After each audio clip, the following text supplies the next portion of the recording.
Okay, welcome back. And my guest this time is Chief Sunday Oduntan. He's the CEO, ANED. ANED is the Association of Nigerian Electricity Distributors. A fine morning to you, sir. Thank you very much for coming on. So, the power sector, it's a perennial subject. It's top of everybody's mind in the country. However, it faces its struggles. Nevertheless, I think you have also said before on our program, quite a number of times, that there are prospects if things are done rightly. What are the main challenges that confront us today? I know you won't be bored with telling us again, even though you've had reason to talk about this in the past. Thank you very much. The environment within which we operate requires continuous education, continuous enlightenment. People need to understand their roles and responsibility. There's need for more communication between us and our customers. Sometimes, yes, we may drop the ball on some occasions. We're also mindful of the fact that customer is king, and we try our best to get our customer to understand what we're trying to do. Mm-hmm. But it's a huge problem when sometimes customers want it this way, mm-hmm. we want it that way, mm-hmm. and at the end of the day, it becomes an issue as to how best to deal with an issue. But for us, the most important thing is that Nigerians want power. They want uninterrupted electricity, but even though that comes at a cost. Mm-hmm. We also want Nigerians to understand that anytime you want to, if you buy a property and that property is in somebody else's name, and then you need to change to your name, we have a responsibility to ensure that the transition happens smoothly. A recent case in point is where one of our customers, a good customer, who had a very big hotel somewhere in Abule, and decided to stop the hotel business. He wanted to convert it to a residential building. Now, to convert the hotel into apartments, you need to compartmentalize, you need to divide it mm-hmm. physically, openly, in a way that it will be easy to see them as separate apartments. Then they will be metered separately. That led to some kind of disagreement between the customer and Ikeja Electric. It led to report being made to Federal Consumer Protection and NEC, to the extent that the Consumer Protection also came to seal or attempted to seal Ikeja Electric headquarters yesterday. Now, the implication of this is if you seal a whole headquarters of a disco, mm-hmm. as they wanted to do yesterday, mm-hmm. what you have done is you have denied the whole of Lagos State electricity. Half of Lagos State will be dark. Again, we welcome dialogue, and we have reached out to the customer, who is well known to me, a brother, a good person, to also explain to the customer what he needs to do to position things and get things in order for us to also play our own role. We also admit that customer is king. Even when your customer is wrong, we still have to find a way to persuade the customer and get them to understand things. The issue of metering is also a major problem. So, sorry, sir, I know, but let me just, I think I can say that financial and revenue issues plague ANED. Yes. And this, I am guessing, will somehow be connected with infrastructural issues within ANED.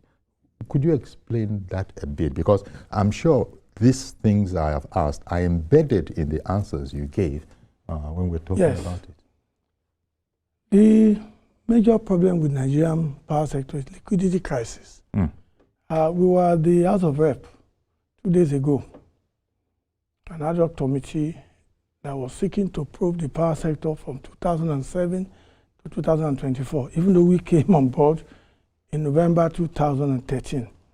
But around the whole subject matter is the issue of liquidity, the issue of investment. Investment is also driven by cost recovery.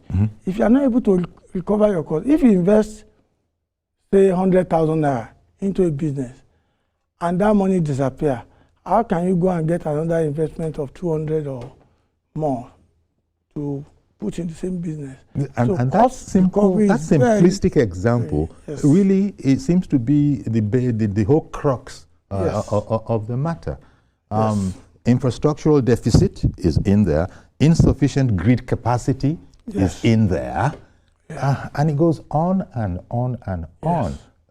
Yet you have to keep on functioning.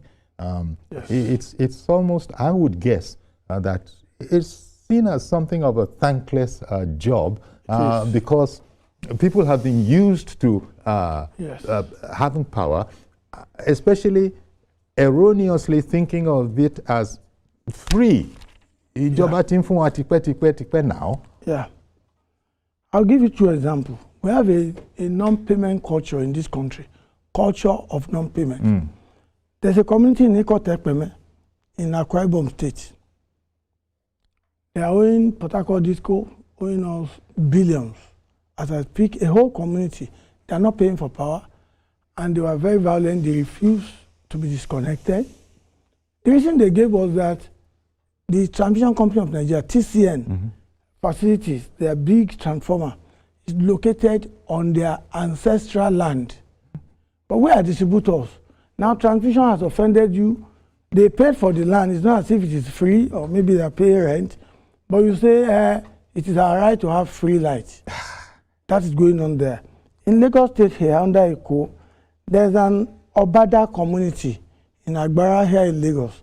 As of yesterday morning, they are owing Eko Disco 91.2 million naira debt. Oh, they refuse to million pay. naira. I was afraid. Million, no? I was afraid. I thought you were going to say billion. But that 91 million by that community, or by that community in Agbara, Badagry area, that debt they refuse to pay, and they are insisting yesterday morning that they should be reconnected. They should continue to enjoy electricity. So what does ANED do with that? You said, among other things, with these marketing maxims, the customer is always right. We accept that principle, but still. What we do is continuous, relentless customer engagement. I went to Ikotekpeme in Akwa Ibom State. But there's a sense of entitlement. So it's something, and that's why we always seek for government partnership to help us educate our people, for people to understand that electricity is a product like any other product, and it does not come cheap. Okay, one moment, sir. Tony has called in from the UK. He's watching the program. Good morning, Tony. Go ahead, please. Yeah, morning. I just want to know how your visitor there. I just want to ask him. Our guest. Well, what's this fellow? Yeah, your guest.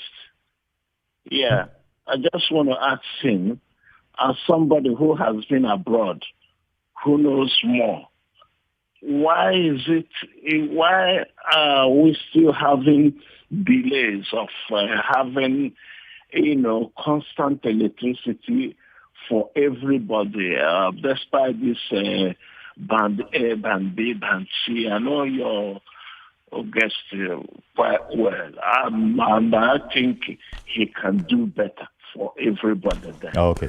Yeah. Okay. You have the UK example, and it's against that background that you are asking, when we become you people now, when are you people going to catch up? Thank you very much. I lived in the UK for 32 years, 32 glorious years. And I can say that the difference between the Western countries and our country is that in the Western countries, when you collect your salaries or your wages for the month, the first thing you think about are your bills. Electricity bill, gas bill, council tax, and all the rest. In Nigeria, it is the other way around. It's part of what I was talking about when I was talking about the culture of non-payment. Yes. Then lack of enough investment. And investment is driven by cost recovery. And we don't have that in the UK. You cannot bypass without being caught. And if you are caught, you'll be dealt with. In Nigeria, if a big man bypasses and a big man is caught, and we have examples of that, we can be in court for the next 3 years. For some reasons, big men in Nigeria don't go to prison. Not many big men have gone to prison. Uncle, you go and check. From 1960 to date, how many big men have been jailed in Nigeria? Go to the US, go to the UK. Yes. There was a conservative minister in the UK who was a member of parliament during Mr. John Major, after Mrs. Thatcher. Dennis Thatcher? He was jailed. And, you know, they don't joke with the rule of law. In Nigeria, we joke with the rule of law. Big men get off the hook. So that is one of the problems. So service providers operating in this climate have a lot of problems to deal with. And that is why, when I was asked the question in the House of Rep, that why is it that we are supposed to have 24-hour electricity, privatization was not properly done. The privatization was done transparently. It was good. It was properly done. The thing that militated against privatization in this country in 2013 was that foreign investors refused to come and put their money in the Nigerian power sector. And they gave two reasons. One reason is that they said Nigeria was, they said Nigeria was a very corrupt country. Number two, they said Nigerian government does not respect the sanctity of contract. But I must say, between 2013 and today, and I've been a player all through, I can say this for a fact, things are better today than they were 5 years ago. Okay. So we are making progress. The only thing is that the progress we are making is still very slow. So when people hear Bande, they don't understand what it means. Bande is us inching towards 24-hour electricity. In other words, if you are a Bande customer, no government is subsidizing you. You are the only one who is paying the true cost of electricity. The others are subsidized by as much as 37% of their cost of energy. And the problem with Nigeria is that we do universal subsidy. Okay. Why should we be subsidizing Uncle Yori? Governor Sanwo-Olu? You like doing this. Just because Uncle Yori lives in a Bansi or Bandi environment. You like just doing do blanket subsidy. Uncle Yori is a rich man. But we cannot be subsidizing people like you. We should be subsidizing unemployed people. We should be subsidizing the old. But in Nigeria, if they say they want to give subsidy to people over 70, people who are 50 will go and lie and fill a form that they are 70. That's the truth. We have problem. The UK people are ready for you today. Wahab in Manchester, good morning. Yeah, good morning, Uncle Yori. Good morning, sir. Thank you for calling in. Go ahead, please. Yes. I just want to talk to Mr. Oduntan because I've seen him come to TVC several times. I had an experience recently. My house is on Band A, and we have an old meter we got in the early 2000s. And we struggle to load the charging. And we've made an attempt to get that meter changed. No success. There are lots of hindrances. Recently, about 3 months ago, they just came and said they decommissioned the meter. And ever since that time, we have been extorted. The last time they said we should come and pay 400,000. We've applied for meters for a Band-Aid, which is just outrageous. A Band-Aid customer, and you are struggling to get the same good meter. Okay. In fact, I wrote a complaint recently, and they replied me that I should provide evidence. So I just want him to... Oh, so sorry about that, but Wahab, yes. we got the draft of... Mr. Wahab, he's going down to the granular level. Mr. Wahab, first of all, I'm sorry that you experienced this kind of thing. There's no excuse for it. And that's part of the areas and ways how and from where, as discos, we drop the ball. There's no excuse for this kind of thing. What I would advise you to do, please, since you have the number, you can actually call, leave your details with TVC or with Uncle Yori. I promise you I'll take it up personally. And it's unfortunate because that those kind of things ought not to be. It should be automated. Once you are in Bande, you should not be suffering from no meter and then paying estimated bill. As a matter of fact, we should have a better system than we do. And sometimes people blame the MD of the disco, they blame some group health. It is the people in the middle level and lower level of our system. You send something to the MD will send it to those that are going to do it. A lot of people don't do what they are supposed to do. So we are guilty on that one. There's no other way. I'm not going to come here and begin to give you some stupid reasons why we are not doing what we should be doing. I think, and I have cases like that. So Bande customers have no reason to be on estimation. Okay. Then the issue of meter, let me confirm again. I've said this many times here. If your meter is 10 years old, it has got to the end of its lifespan.